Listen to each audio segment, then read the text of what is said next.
ci conception bi ci réalisation bi ci cover bi ci affaire bi ci accompagnement di dund nag ay jafe-jafe ñàkk ay sponsor ñàkk ay dimbal du télé yëpp ñoo ñuy may ñu am yii plateau comme ni ñu koy amee fii du télé yëpp ñoo ñuy dawal publicité comme ni ñu koy dawalale fii ñuy jànkoonteeg ay jafe-jafe mais di ci sant yàlla di ci gërëm yàlla di wax que ne chaque jour mag bu baax dafa ñu waxoon nañu bu ngeen amee tey problème mu génnee sa cassette déwén problème mu génne CD ngeen di am bu déwénee ngeen am problème mu dem tukki bu paree ngeen ne bëggatuma sax tukki damaa sonn donc adduna noonu lay doxee ñu jàngatee ko noonu aussi di wax rek que ne liggéey mënut ñàkk am pas-pas moo am wut liggéey mënut ñàkk am détermination moo am parce que tey jii nii quoi qu'on puisse dire Sénégal métti na jafe na mais loo def am na fi il faut être juste nit da ngay am xalaat da ngay ingénieur da ngay toog nga ne man lii la fii laa bëgg a yegg nan laay def ba yegg fa lii moom moo fa mën a yeggali fan laa bëgg a dem fii laa bëgg a dem et je pense que de plus en plus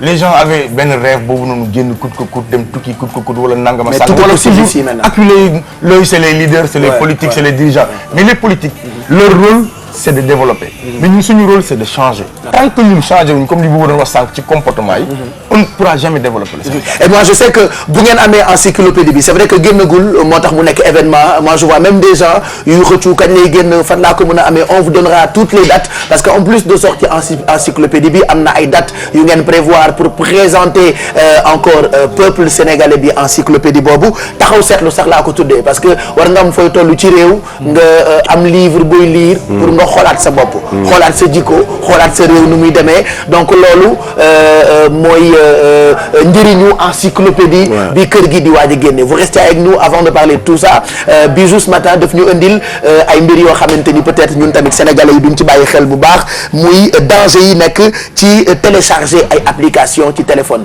ba tey on reste dans cette mouvance de gëm suñu bopp gëm Sénégal mais lépp lu waa France di def ñun tamit dañ koy def ah comme quoi ouverture bi ñëpp am Sénégal am na ko Sénégal parfois on se dit que sax ñooy gën a njëkk nit ci technologie parce que parfois bu jugee États-Unis directement avant muy jàll Europe ñun am nañ ko donc finalement am na ci yoo xamante ni France rawewuñu ci dara et ci kaw raw boobu dafa am ay danger parce que boo leen di télécharger application est-ce que di ngeen lire conditions générales yi moi non personnellement non man je dis ok voilà c'est niñ ko bindee dafa ndaw déjà c'est très long di lire ba kaas yow xam naa dina bind site bi nga vous n'avez pas le droit de me demander ça alors que j'ai besoin de cette application je suis un peu contre les téléchargements pour plusieurs raisons. D'accord. Non, en fait, les applications, tu les télécharges parce que voilà, c'est possible les applications sur Apple Store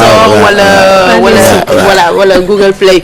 Donc, application, ce qui télécharge, tu as tout le temps tendance à appuyer sur accepter parce que voilà, tu as envie utiliser application bi nu mu gënee gaaw donc tu fais pas attention. Tu as même la flemme de lire parce que c'est écrit tellement petit que tu coches, tu dis j'accepte, tu acceptes tout et il faut faire très attention parce que surtout application yi nga xam ne c'est payant am ñoo xam ne dañ lay won que boo ko craqué fii mun nga ko am gratuitement d'habitude c'est des hackers qui font ça ils sont derrière ce système là te bu ñu lay dugalal application yi dañ ci introduire souvent ay maliciels c'est quoi logiciel bu baaxul boo xam ne mun na enregistrer li ngay tapé ci téléphone bi yëpp mun na enregistrer ce mot de passe mun na contrôler ce téléphone à distance. D'ailleurs am na ci maliciels yoo xamante ne ils vont jusqu'à envoyer des SMS sur des numéros surtaxés wala ñu woo numéro yooyu donc parfois mun nga recharger sa crédit léegi utiliser woo ko crédit bi jeex tu penses que opérateur bi moo ko jël. alors que c'est voilà application bi nga télécharger foofu la ñu jëlee sa crédit souvent tu te dis ça n'arrive qu'aux autres man loolu du ma dal. mais dans le monde entier il y a 15 millions de téléphones qui sont affectés. nga xamante ne dañ ci dugal ay maliciels mais Apple par exemple c'est pas pour faire de la pub pour ñoom mais 1% kese lañ am ci 15 millions yooyu yeneen téléphones yi ñoom ñoo ëpp li ñuy am ci ay maliciels pourquoi ça parce que waa Apple Store bu fekkee dafa am ko créer application ñëw di ko dugal seen plateforme de téléchargement avant ñu koy lancer public bi di ko jot ils vérifient ça plusieurs fois pour lancer ko mais Google Play d'habitude ils font pas ça loolu moo tax parfois bu ñu déclarer que bii nii application bu baaxul la souvent tu as des applications qui disparaissent comme ça de ton téléphone alors que du yow yaa ko dindi c'est souvent Google qui fait après des recherches wala ay réclamations yu ñu leen di def pour ñoom ñu retirer ko ci marché bi retirer ko ci seen plateforme de téléchargement donc bu fekkee mun ngeen ko quand vous téléchargez des applications ngeen lire wala ngeen dem ci ay forum wala souvent application bi ci suuf di ngeen gis ay utilisateurs yoo xam ne dañuy def ay commentaires pour wax li leen ci dal bi ñu ko télécharger c'est très important que ngeen lire ko parce que par exemple Londres am na ñu pousser bouchon bi beaucoup plus loin dañ doon wax clients yi ñu jox leen seen taaw pour ñu may leen wifi gratuit donc condition boobu clause boobu dañ ko dugal ci biir clause yi nga war a lire booy connecté wu ci wifi et puis ils ont tous accepté de donner seen taaw pour am simplement wifi gratuit alors que bu ñu ko liroon duñ ko def donc c'était juste à titre d'expérience mais beaucoup de personnes pourraient perdre leur enfant comme ça. Voilà. Donc faites très attention quand vous téléchargez des applications, lisez attentivement clause yi. Voilà, essayez. C'est très dur, c'est petit, c'est fatigant, mais essayez quand même. Donc, Pape Cheikh, bu ñu jógee foofu, on va parler d'un zoo. Bu ñuy wax zoo, vous pensez à quoi? Parc Hann. ñëpp la ko ba. Bandia, réserve Bandia. Mosoo dem zoo. Non. yow moom yaa jël coupe bi bu ñu paree dem Hann man ak yow. donc dafa am benn zoo bu tudd Amsterdam, mais tenez-vous bien, c'est un zoo pour les microbes. Tu vas me demander comment on fait pour voir les microbes parce que microbes je pense que ça constitue un tiers ci organismes vivants yi mais depuis bi ñu ko découvrir au XVIIe siècle en fait dañu am tendance à relier microbes yi ak ay maladies alors que nit buy dund il faut 1,5 kilogramme de microbes ci biir yaramam pour mu mën a dund su amul microbe yooyu dafay dee donc zoo bi dafa am dañu lancé idée bi il y a 12 ans il a fallu 10 millions d'euros pour que ñu defal ko Amsterdam la tijji mardi dernier donc ku dem Amsterdam di nga am possibilité visiter ko comment ça se présente c'est pas comme les zoos yi ñu am ak animaux yi zoo bi ay laboratoire lay indi rôle ak ay microscope à côté ay écran géant. J'espère qu'il n'y a pas de possibilité d'être affecté. Non, t'es pas en contact avec les microbes parce qu'en fait ci lamelle lañ koy def teg ko ci microscope bi pour que nga mun ko gis ci benn écran géant pour xool microbes yi vraiment comment naka la ñuy présenter woo. Plus loin il y a des labos yoo xam ne dañ fay cultiver ay microbes et puis def nañ fa sax benn photo modèle géant pas photo mais impression 3D virus Ebola bi boo leen demee di ngeen gis virus bi naka la mel voilà naka la mel naka lay def ci biir yaram bi et puis mun nga dugg ci benn scanner sa yaram pour xam ñaata microbe moo am te dañ lay wax ci scanner bi bu fekkee da nga foon nit ñaata microbe nga jël ci moom parce que rien que dans la bouche il y a 700 microbes quand on y pense on n'a plus envie d'embrasser qui que ce soit c'est horrible. Fallait pas en parler. Mais bah oui c'est vrai. Pense-y la prochaine fois. Des microbes partout. Partout. 1,5 kilogramme de microbes. Les microbes vous suivent partout. Partout. Pas cher, rien que ci table bi ça la avec ces microbes voilà. Tout le monde j'en ai 700 dans la bouche. Allez, qu'est-ce qu'on a comme insolite? Comme insolite xar yi di def campagne pour ñu bañ leen rey quand même ci tabaski bi. Donc kii moom bañu ci baraaga ki ko war a rey mais man ki ma ci gën a neex mais mooy xar bi yore pancarte am Pape Samba bu fekkee mun nga ko wane nee na pour votre santé mangez du poisson. Voilà pour ñu bañ leen rey ci tabaski bi. Pour terminer le couple que j'ai vu sur internet maa ngi leen doon laaj enfin man personnellement xaw ma lu ñu jotee peut-être bu ñu seetaanee vidéo bi yéen di ngeen ma ko mën a wax. Allez.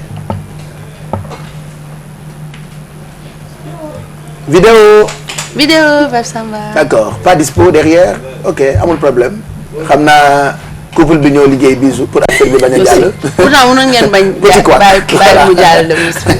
Merci c'est dommage. Bon on réclame ça peut-être dinañ ko am ci page officielle bi dinañ ko am Facebook dinañ ko am ci page officielle Yeewu Leen merci. J'ai posté ça tout à l'heure. Voilà pour tout ce qui est net ak buzz du web ñu ngi ak kër gi de Kaolack actuellement ils sont en train de préparer sortie bu encyclopédie livre audio bi njëkk ci Afrique laay wax sañ naa ko wax alors taxaw seetlu la bu ñu def ci jikko yi bu ñu def itam ci njiit yi def ko ci Sénégal boo ko dégloo di nga am changement de comportement boo xam ni nga def lu ñuy wax di nga jëm kanam quoi alors beaucoup de dates sont prévues après sortie bi non. Ouais. D'ailleurs la sortie elle est prévue le lendemain de la Tabaski. C'est la sortie nationale. Mais pourquoi lendemain Tabaski? Ouais parce que pourquoi lendemain Tabaski bon peut-être c'est du fait que c'est une date qu'on a pérennisée à Kaolack.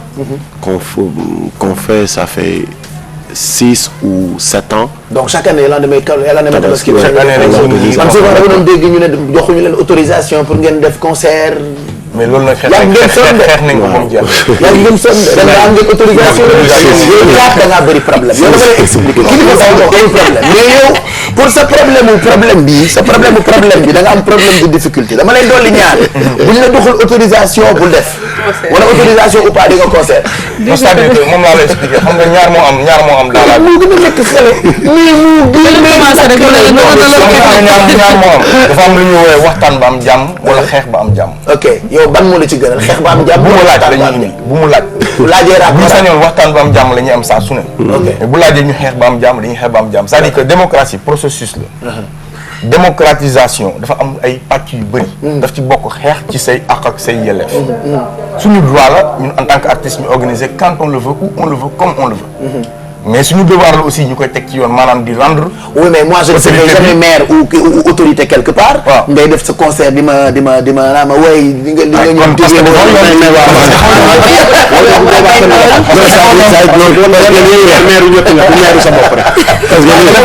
autorisé nga def sa concert là. non c'est-à-dire dafa il se met dans la peau d'un politicien. voilà comme il faut ici pour la mooy réagir voilà parce que tout à l'heure c'est ce que je disais avec Thiat benn waxtaan bu ma doon amal ak benn nit. tu sais d'habitude nous quand on sort un album day nekk un album boo xamante ni par exemple de 26 titres boo xamante ni comme encyclopédie mu nekk 2 volumes opinion publique et règlement de compte. alors bu ci nekk am 13 titres. donc voilà bu ci nekk ñu ciy traité lu ne. D'accord. Dans l'opinion publique on traite tout ce qui est politique société économique. Donc par exemple même le président de la République il a besoin de cette encyclopédie. Effectivement. Parce que am na loo xamante ni un message bu mu bëgg a wax ak sénégalais yi. te tu sais avec un président toujours il est à la recherche de deuxième mandat. du ñemee wax yéen ñi population yi dañuy ragal population yi alors que ñun uti wuñu mandat uti wuñu ndombo tànk utuñ dara ñun ak société bi dafa am benn langage de vérité buy daw ak ñun on est ensemble mais aussi à chaque fois dañ naan qui aime bien châtie bien bu ñu déconné dañ leen naan dañoo déconné bàyyi wuñu suñu bopp ci suñu comportement yi parce que ñun tam des fois dañuy am. mais il vous a de féliciter quand même gis lu baax pour ci dëkk bi ngeen di félicitations. bon les trains qui arrivent à l'heure moom franchement ne nous intéresse pas. ah ok parce que les trains qui arrivent à l'heure arrivent à l'heure. naan egsi na wareef la quoi wareef la am na par exemple un chef de famille un boubou qui se réveille chez lui jox ko waa ay doomam ndekki jox leen añ fàttali leen yóbbu leen école wareef la quoi mais bu par exemple bu ci yokkee ay affaire jeu vidéo bu bees bu génn mu jënd ko. wala yooyu nangam ça on peut dire ah papa merci ci attention bi. mais ah xorom amul. wala mais man am naa benn question. bu intéressante. parce que bon dañuy discuter ak lu bëri ah. mais man j'ai toujours peur que parce que avant tout vous êtes des artistes. Est-ce que le discours ne risque pas de peut-être pas rey mais wàññi doole musical bi. ou de nekk goutte de trop pour eux. non je veux dire c'est quoi la place de la musique de l'artistique dans l'album parce que j'ai comme l'impression que nit yi dañuy gën a focus si discours bi alors que waxu leen ko ak discours dañ ko wax ak musique où vous avez mis des moyens de recherche teg ko ci yoon. parce qu'à la base vous êtes des artistes. léegi man damay bëgg tout le temps quand je vous écoute man le discours dañu ci partager lu bëri mais man avant tout je suis donc man musique bi laay déglu donc damay bañ aussi tout le temps dama leen koy reprocher ak ñu bëri dañu nekk ci même registre bi ak yéen que aussi il faut pas oublier le fait que avant tout nopp dañ ko war a bercer ak musique te musique bi c'est je vois que vous avez fait des efforts côté son côté mix et tout ça mais damay bañ rek discours bi aussi mu nëbb trop le côté musical. mais comme li nga wax la rek xam nga musique moom fond la ak forme c'est le contenu ak le contenant xam nga fay ji bu fekkente ne ñun on amène un contenu boo xamante ne moo gën a intéressé peut-être nit ñi contenant bi parce que dafa mel ne tey jii nii décoration la maanaam forme bi ñu ko utiliser mooy musique yi ñu ko defee nangam ça bu nit ñi dégloo album bi dinañ xam ne liggéey nañ ko ni mu waree parce que yow xam nga comment naka la ñëwee di joolee musicalement artistiquement et puis ñun on s'est vraiment surpassé si album bii nii pour jox à Sénégalais le meilleur de nous-mêmes. waaw mais dogguma la mais man en fait foofu laay fu may waxee mooy quand j'ai écouté c'est-à-dire que musicalement c'est très fort et doo xam ne dama leen di reprocher le fait que des fois aussi il faut un peu plus parler de ça encore. Non, c'est vrai ça. Parce que honnêtement musicalement benn beat bu kii rek mais c'est mixé. C'est clair. C'est bien fait. D'ailleurs c'est ce que nous entendons en sous-impression ni titre de lancement bi mooy jógu fii encyclopédie bi dina génn lendemain tabaski ak kër gi de Kaolack bu ngeen ko dégluwee comme li bu wax léegi vous allez vous rendre compte que en dehors de seen combat ak ni ñuy xeexalee people bi c'est des artistes de grands artistes à la base parce que dañu liggéey ak ay professionnels je vois que souvent vous êtes entouré de par exemple ay tubaab wala ay borom xam-xam yoo xamante ni dañu doy waar ci musique. Vous ne faites jamais du n'importe quoi ci seen ay album. On ne tâtonne pas ñun ñu xamul ko lu ñu mën la ñuy def. On ne tâtonne pas et puis on est ouvert di laajte réunion dañuy laajte. xamuñu dara parce que da ngeen di jàng ba tey. ñu xamuñu dara. dañuy ba pare aussi comme par exemple li Bouba wax tout à l'heure c'est vrai. ba biñ ci rendre compte on a réglé cette question aussi. ba dañ ñu koy reprocher il y a beaucoup d'animateurs qui nous reprochent de yéen da ngeen tànn ñi ngeen defal émission. Parce que aussi des fois tu es en face benn animateur boo xamante ni il n'est pas à la hauteur question yi xamul ni il a invité l'artiste mais pas l'activiste dafa am lu ñu dal te ñoo ko def exprès dal ko te alhamdulillah ñun dañu kër gi dafa am double casquette nous sommes des artistes activistes. bu artiste la ñuy def dañuy jox ki nga xamante ni musique a tax mu musique lay gis ci ñun lay xaar ci ñun ñu jox ko bu ñuy nekk ay activistes aussi dañuy nekk ay activistes on parle que de politique jàppal bàyyil ou de waaw bon politique mooy. mais Abaga boobu est-ce que seen ay fans sax duñ ko def parfois jaxase ñaari affaires yi. bon duñ ko def parce que par exemple dans nos concerts mën nañu suñu spectacle par exemple peut-être avec cet album les gens dinañ am occasion de suivre kër gi en spectacle. parce que bul fàtte yu bëri dañ doon dégg kër gi te saa yu ñu ko déggee ci foofu la woon quoi mais musicalement cette fois-ci avec l'accompagnement de TFM ak yooyu dinañ gis kër gi en spectacle.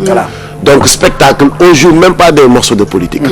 Spectacle lañ lay jox. Musique carrément quoi. 2 heures de scène lañ lay jox. Est-ce que vous êtes des avec le DJ et tout. scène boo xamante ni non-stop. Voilà alors kilifa li duuf ci nag bi yëpp nag du xaj ci cin. Voilà effectivement li duuf ci nag bi yëpp du xaj ci cin li dañuy bi ngeen xëyee lire ngeen journaux yi. waaw xam nañ lire tuuti rek. ok kon ñu defal leen revue de presse bi.